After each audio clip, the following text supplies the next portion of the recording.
Bom dia, boa tarde ou boa noite, vai depender do momento que você vai estar assistindo essa aula. Sejam todos muito bem-vindos, eu sou o professor Valmir Frias e o que a gente está vendo nessas últimas aulas nossas, né? A gente está na nossa atividade 4, está aí na tela para vocês terem uma noção melhor. Então, a nossa atividade 4 são aí as questões étnico-raciais no Brasil e no mundo. Essa nossa aula é a parte 4, ou seja, a parte final do nosso desenvolvimento. E exatamente sobre o que, né? Dentro de qual aprofundamento a gente está vendo. Então, o nosso aprofundamento é o superar desafios, é de humanas. A unidade curricular é pessoal e coletivo, repense suas atitudes. E o componente curricular é eu e o outro, culturas no plural. Pode voltar em mim.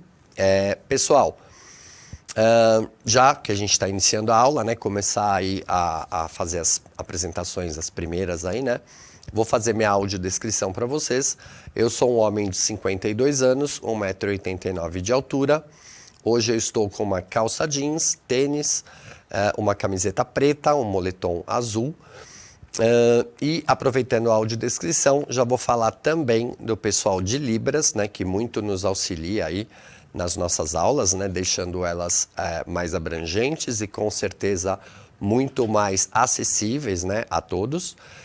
E hoje a gente está com a Elisângela, né, que está nos auxiliando aí. Elisângela, valeu, muito obrigado, como sempre, né?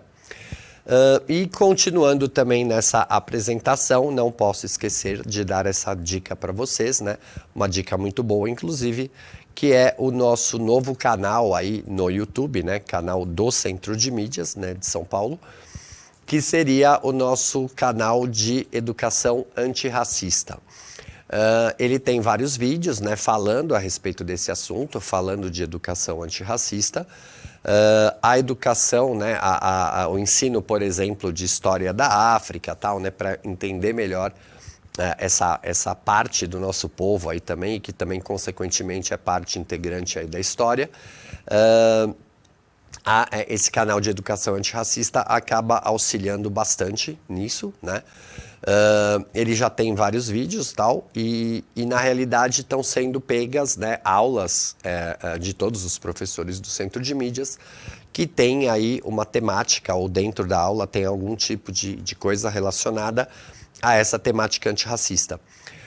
Então podem ter aulas aí minhas, aulas de outros professores, e isso aos pouquinhos vai sendo colocado lá. Mas já tem alguns vídeos lá muito bons, e fica a dica aí para vocês olharem, né, para vocês acessarem e dar uma olhada nesses vídeos aí, todos com essa temática, então, antirracista, tá bom?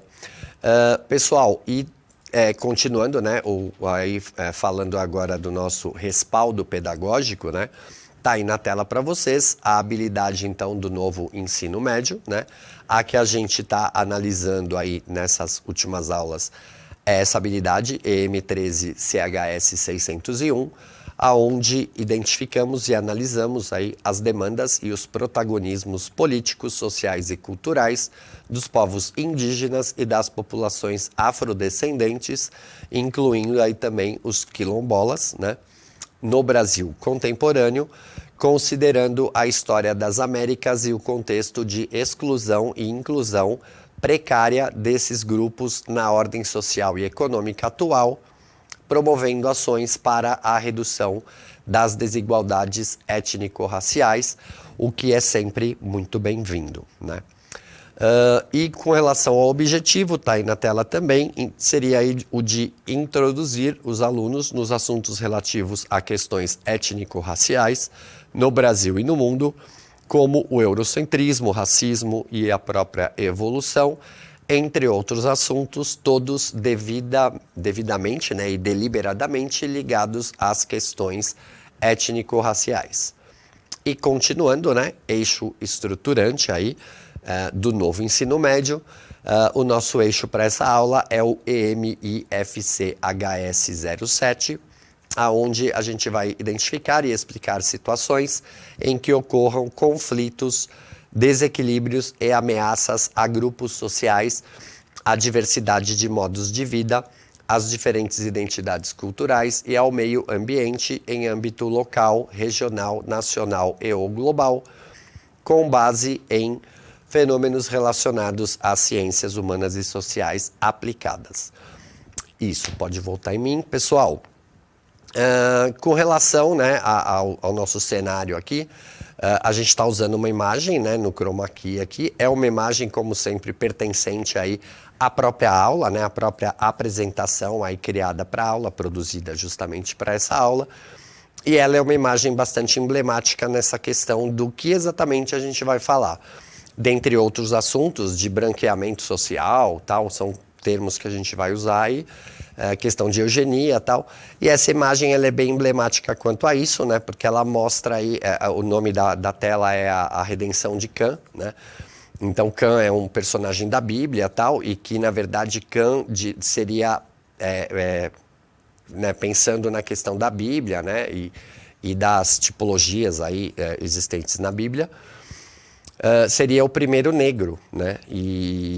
E, na verdade, então, a redenção de Cã seria mostrando que uma pessoa de origem negra está vendo aí os seus descendentes, a sua família, branqueando de uma determinada forma.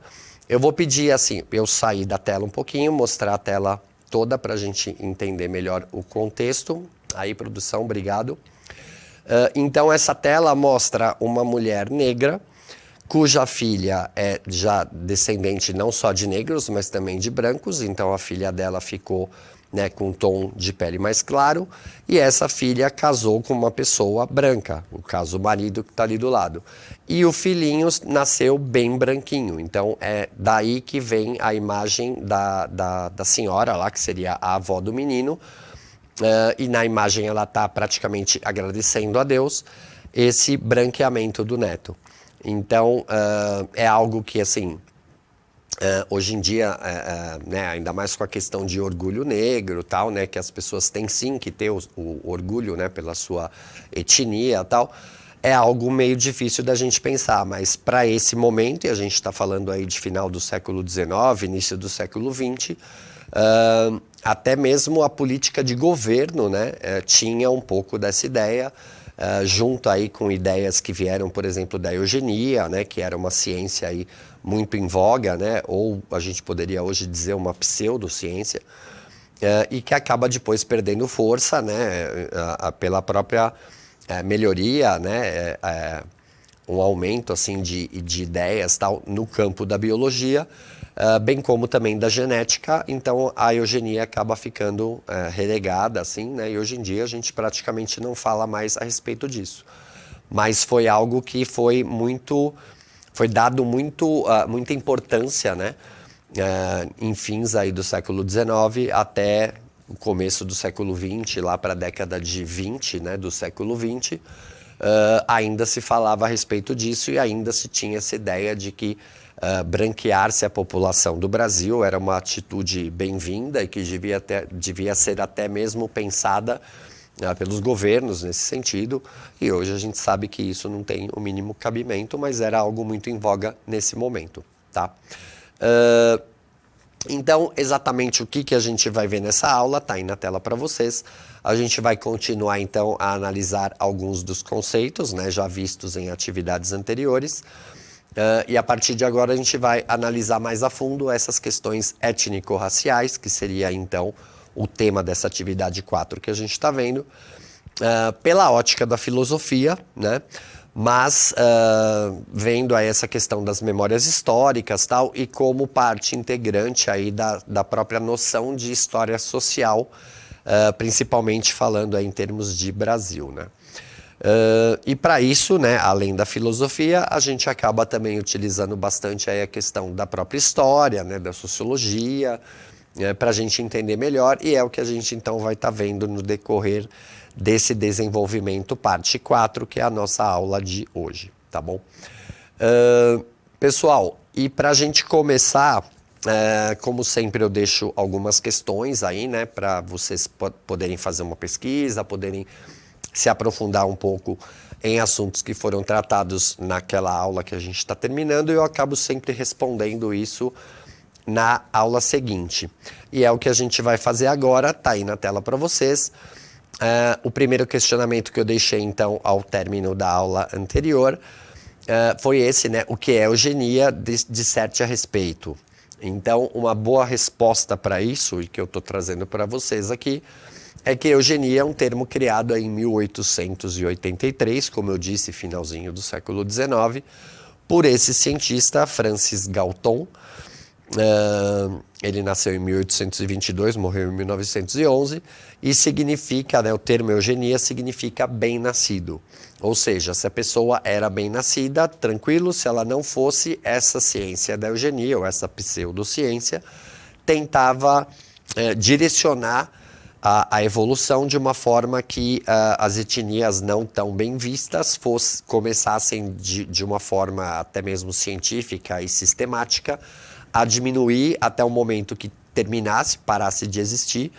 Ou seja, era uma forma menos mal intencionada, digamos assim, se é que a gente pode dizer isso, para terminar, acabar, fazer com que desaparecesse uma etnia e que outra, que fosse considerada melhor, no caso aí o branco europeu, fosse mais presente e cada vez mais onipresente, né, no próprio mundo e tal.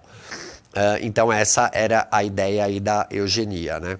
E ele definiu também a eugenia como um estudo dos agentes sob controle social que podem melhorar ou empobrecer as qualidades raciais das futuras gerações, seja física ou mentalmente. E hoje em dia, como eu já falei, a eugenia não é mais considerada pelos biólogos uma ciência propriamente dita, principalmente aí depois do advento da genética, né? Que isso aconteceu aí na primeira metade, durante a primeira metade aí do século XX, né? E com relação ao nosso segundo questionamento, ele está aí na tela também. Então, até mesmo para comprovação de crimes, se tentou usar a eugenia. Explique o que você sabe a respeito. Uma boa resposta para isso também é que havia uma predisposição da eugenia em tentar enxergar características físicas, por exemplo, pelo tamanho de crânios, e no decorrer dessa aula a gente vai entender bastante isso. Vocês vão ver que tem várias imagens de crânios, estudos que eram feitos a esse respeito, e mesmo a forma da arcada dentária e tal, para mostrar que isso era algo que poderia comprovar uma predisposição ao crime. E, obviamente, né, além da pseudociência que analisava isso, ainda tinha também, obviamente, questões culturais, como, por exemplo, algo que infelizmente ainda está bastante presente nos nossos dias e, mais infelizmente ainda, bastante presente no Brasil, que é aquela questão de tentar se enxergar uma predisposição ou uma quantidade muito grande de crimes sempre relacionados, por exemplo, a pessoas negras e não a pessoas brancas. Então, é uma forma de racismo dos piores que pode existir, porque é um racismo onde você tenta explicar, até mesmo cientificamente, que esse racismo tem que existir, tem que continuar existindo, porque a etnia negra tem lá os seus problemas, inclusive, né, como eles diziam, uma predisposição ao crime, em detrimento da etnia branca, por exemplo, que era melhor, que era mais civilizada e que estava, na verdade, levando isso para o restante do mundo, né? Até a frase que diziam, né, o fardo do homem branco, né, que era levar a civilização para o restante do mundo. Algo que hoje em dia, né, tá cada vez mais e tem mesmo que continuar a entrar cada vez mais num desuso, né? Mas nesse momento que a gente está falando aí, fins do século XIX, começo do século XX, isso estava bastante enraizado aí na sociedade como um todo, tanto é que atingia até mesmo a questão, né, das ciências, né, do âmbito científico da coisa. Então, daí, né, a eugenia tentar até mesmo comprovar crimes ou comprovar a predisposição ao crime através dessa pseudociência aí, né? Pessoal, tá aí na tela para vocês uma imagem e ela explica bastante isso que a gente acabou de falar, né? Essa imagem ela tem aí 3 crânios. O crânio 1 seria de um tipo caucasoide, que caucasiano, vem de caucasiano, né? Que significa aí homem branco. Na verdade, desculpa, me confundi aqui. O primeiro é do crânio negroide, né? Ou seja, um crânio de alguém de etnia negra. O 2, aí sim, é do tipo caucasiano, né? Caucasoide, né? Que seria aí o caucasiano, o homem branco. E o tipo 3 seria aí mongoloide, que então remete à etnia amarela, né? Ou seja, as etnias orientais. Isso daí é de um livro, né, de 1839, de Samuel George Morton, e ele é um dos papas, digamos assim, dessa própria questão da eugenia, né? E aí alguns termos relacionados a exatamente isso, tá aí na tela para vocês. Então o próprio termo da eugenia, aí criado em 1883 por Francis Galton, como eu já disse agora há pouco, significa bem-nascido. E ele era também esse agente aí de controle social, tentando aí melhorar ou empobrecer características raciais futuras aí, ou melhor, nas futuras gerações, né? Tanto física quanto mentalmente. E uma das ideias que a eugenia acabava trabalhando e falando bastante é também o item 2 aí, né, que seria o branqueamento racial, que é uma ideologia amplamente aceita, inclusive no Brasil, entre 1889 e 1914, ou seja, entre a proclamação da República e já no século XX, o início da Primeira Guerra Mundial, como solução aí por exemplo, para o excesso de indígenas ou de mestiços, né, o que hoje em dia a gente chama de pardo, né, e também dos negros na nossa população. Essa tese eugenista era bastante defendida em fins do século XIX, mas hoje, como eu disse, né, caiu totalmente em desuso, até mesmo pela ascensão, aí, né, pelo aparecimento da genética, que aí sim começou a ter cada vez mais mostrando a questão de que essa sim era uma ciência e a eugenia foi sendo deixada de lado. Pessoal, essa imagem é a imagem que a gente está usando aqui, né, na própria aula.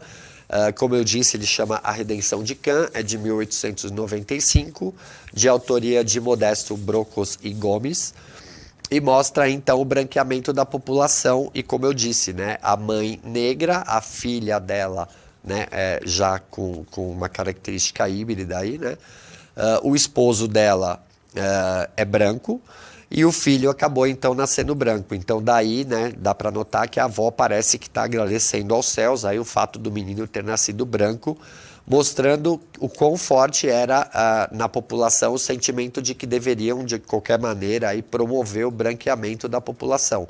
Até a senhora ali, que é negra, ela deu graças, né, pelo neto ter nascido branco. Então, até eles próprios achavam que o caminho a seguir era realmente se branquear aí a população. E continua aí na tela, né? A gente começa a ter depois algumas outras ideias, né? Inclusive essa que depois, já no decorrer aí, né, final do século XIX, mas principalmente durante o século XX, a questão da valorização da mestiçagem. Ou seja, a miscigenação, a mestiçagem, né, que acontecia no Brasil desde sempre, ou seja, a mistura das raças, né, de povos e de etnias diferentes, acaba levando aí, né, a uma ideia mais multirracial, mestiça, né, de que elas não sendo descendentes aí de uma única origem, né? Ou seja, exatamente como é o povo brasileiro, né? Isso não deveria ser considerado assim tão ruim. E o próprio Darwin, né, quando ele estava na viagem dele, né, da viagem daquele navio Beagle, que levou ele até as Ilhas Galápagos, e lá que ele acabou fazendo vários e vários estudos que o levaram a criar a teoria das espécies, né? A questão do evolucionismo. Ele passou pelo Brasil, ele passou pelo Rio de Janeiro em 1832 e ele, na verdade, achou esse povo brasileiro, que era extremamente miscigenado, ele achou ele um povo forte, um povo inteligente, um povo que tinha muitas e muitas qualidades. Então ele, na verdade, acabou elogiando os brasileiros pela sua tipologia física, digamos assim, ou pela sua etnia que estava sendo criada ali com a miscigenação, em detrimento de, por exemplo, ter falado extremamente mal do Brasil pela questão de que aqui ainda existia a escravidão, né? Escravidão do negro africano. Então, nesse ponto, ele acabou sim elogiando a miscigenação brasileira e achando isso uma coisa boa. Então, acho que a gente também tem que começar a pensar um pouquinho por esse lado, porque acharmos que a gente tem coisas boas acabam não levando ou diminuindo e, de repente, até deixando de existir algo que a gente viu na atividade 3, né? A questão da colonialidade, ou seja, de ter uma ideia um pouco mais inferiorizada de nós mesmos, né? Mesmo que muitas vezes, e até na maioria das vezes, isso ocorra de uma forma inconsciente.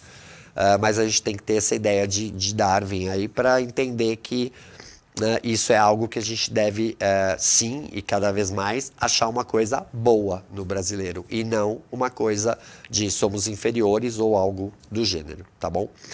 E continuando aí na tela, questão da democracia racial, ou seja, um conceito que nega aí a existência do racismo no Brasil.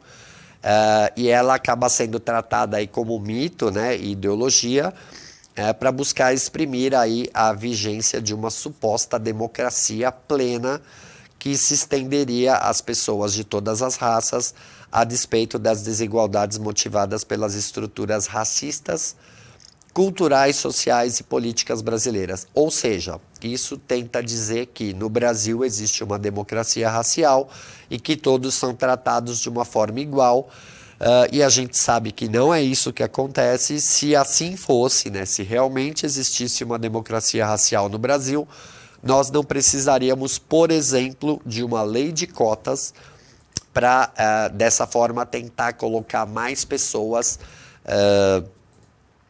que vieram aí de etnias, né, indígenas ou de negros, descendentes de africanos, ter uma cota para que eles entrassem na faculdade de uma forma mais abrangente, digamos assim. Então, se fosse realmente uma democracia racial, por exemplo, não teria que ter lei de cotas. Se a gente tem, é óbvio que não estamos na democracia racial, que muitos acabam aí pregando e dizendo existir aqui no Brasil, né?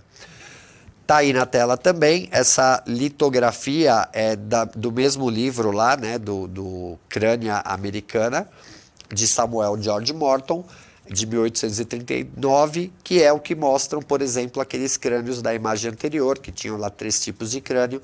Nesse livro, né, o Crânia Americana, é onde eles tentam fazer a análise aí desses vários tipos de crânio e tentando mostrar, inclusive, como eu disse lá atrás, né, essa predisposição, por exemplo, ao crime de determinadas etnias, né? Pessoal, continua aí na tela, né? Então, outro conceito aí bastante importante, né, para esse assunto é a questão da antropologia, ou seja, né, uma ciência aí que tem como objeto de estudo o próprio ser humano, bem como a sua evolução, e a humanidade aí de uma maneira mais totalizante, ou seja, abrangendo todas as suas dimensões, inclusive como ferramenta aí da sociologia para a compreensão das diferenças étnicas dos seres humanos. O pessoal pode votar em mim.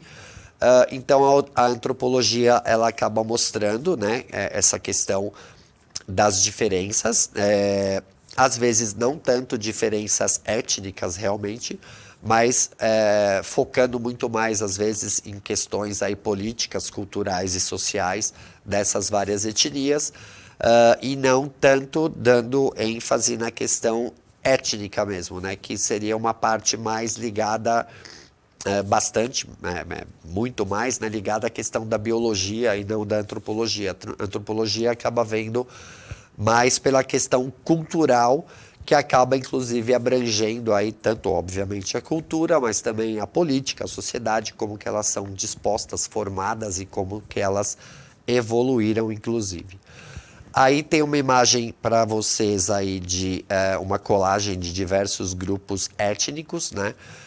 Essas imagens mostram, obviamente, as diferenças, né, na questão etnológica mesmo, mas também, né, acaba mostrando bastante essa questão que eu acabei de falar, da questão das diferenças culturais aí que acabam sendo bastante analisadas aí na própria questão da antropologia, né?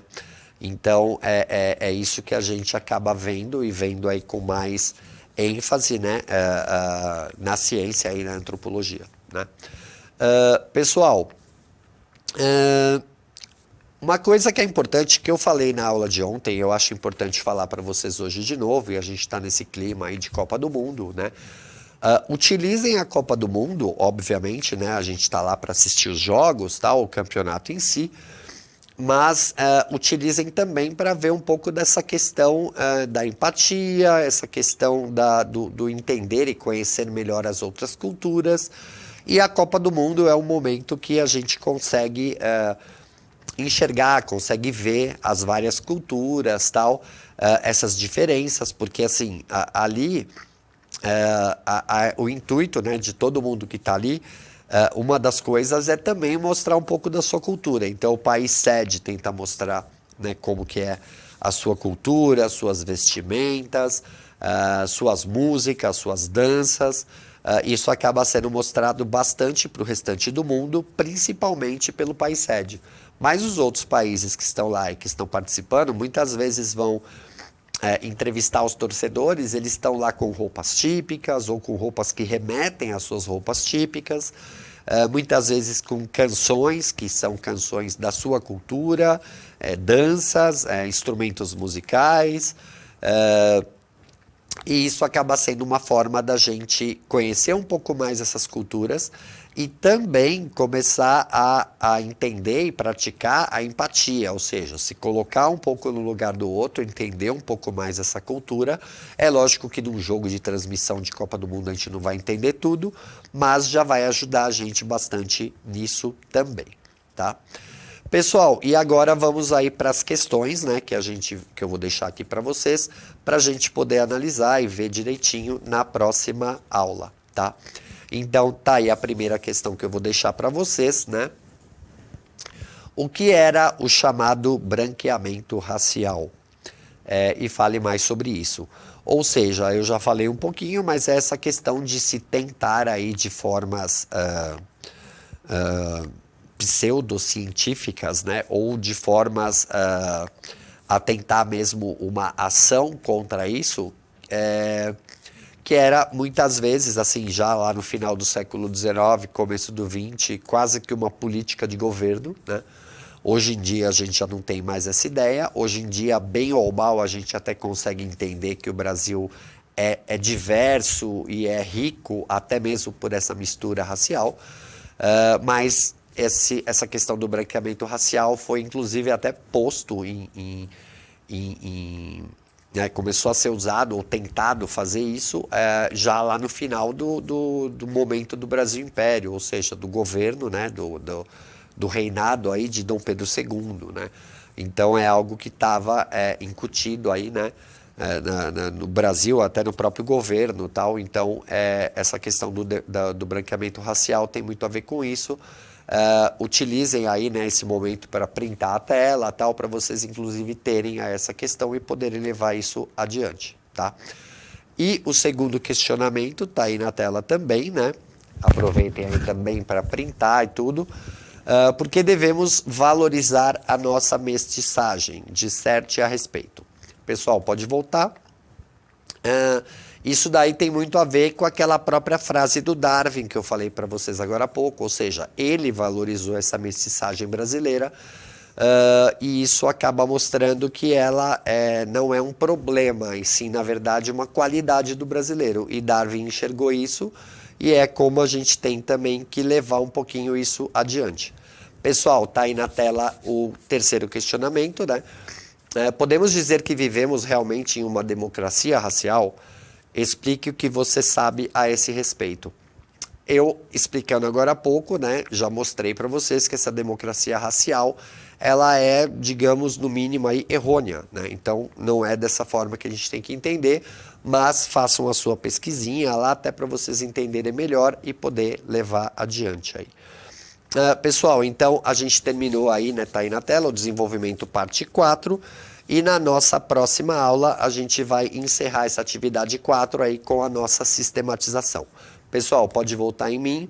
Espero que vocês tenham gostado da aula, que ela tenha sido uma aula interessante para todos vocês. Até a nossa próxima aula. Avaliem a aula, digam aí o que vocês acharam, né? Se as suas dicas, as suas opiniões a respeito. E na próxima aula a gente retoma aí esse assunto e já finaliza ele também, tá bom? Pessoal, valeu e até a nossa próxima aula então. Tchau, tchau.